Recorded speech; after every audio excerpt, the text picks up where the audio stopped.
In any presidential administration, there are tensions, even at the cabinet and senior staff levels, because there's jockeying for position and seeing who can get their hands more tightly on the levers of power all the time.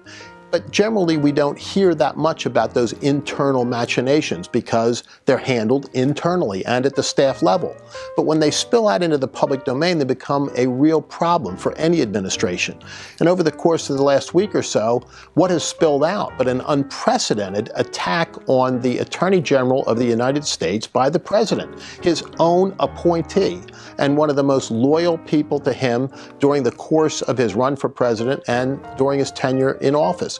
Jeff Sessions was the first U.S. Senator to support Donald Trump, a key ally and advisor during the campaign, and one of his first appointments, a man who gave up a 20-year career to go into the administration, now being humiliated and marginalized by almost daily tweets about his character and his performance in office and how disappointed the president is with him. How that all plays out remains to be seen, but the prevalent theory is that the president is really trying to goad Jeff Sessions into resigning so that he doesn't have to fire him. That's not going to happen. General Sessions has made that very clear.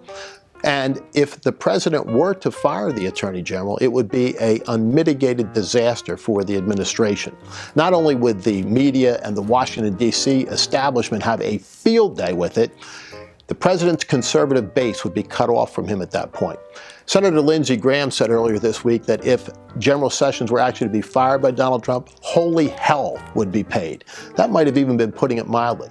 Jeff Sessions is a dedicated conservative. No matter what you think of him, you know that he is a principled man who has dedicated his life to the conservative cause and who espoused some of the positions that Donald Trump did during the campaign long before the president picked them up and ran with them.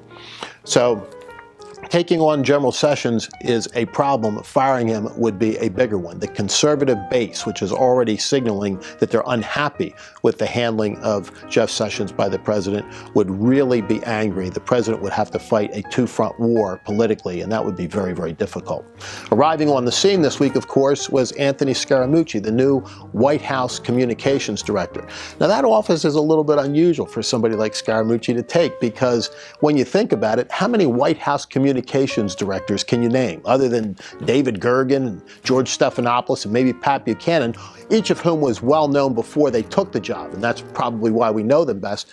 The office has been held by people that have worked in the background, messaging, developing messages and controlling the outflow of message by the White House communication shop. Where Scaramucci really would like to be is in the press secretary's position, in front of the podium every day, or behind the podium every day, in front of the American people through the media, which is where he likes to be, and he clearly enjoys the limelight.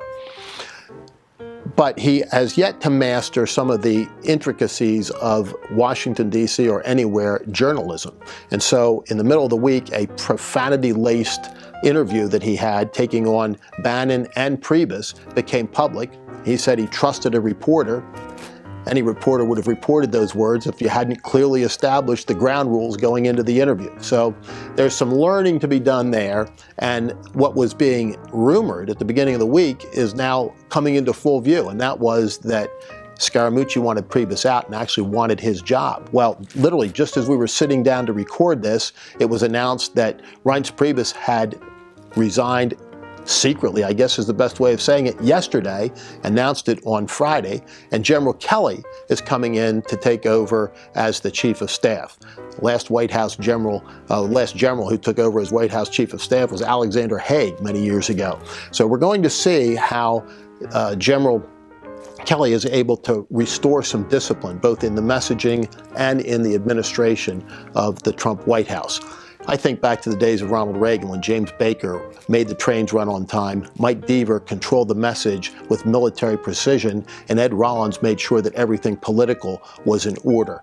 That's the model that would really work for this administration, because ultimately, like anything else, how the problem is handled is 90% of the battle. And if this problem can be handled internally with good management and with the kinds of things that will lead to more cohesiveness, both within the staff and with the message development, development will be a big, big plus for the Trump administration, because what has been lost in the shuffle of all this is the Trump agenda. Getting Obamacare repealed and replaced, getting meaningful tax reform and tax relief for the American people, and getting us safer and more reliable roads and bridges.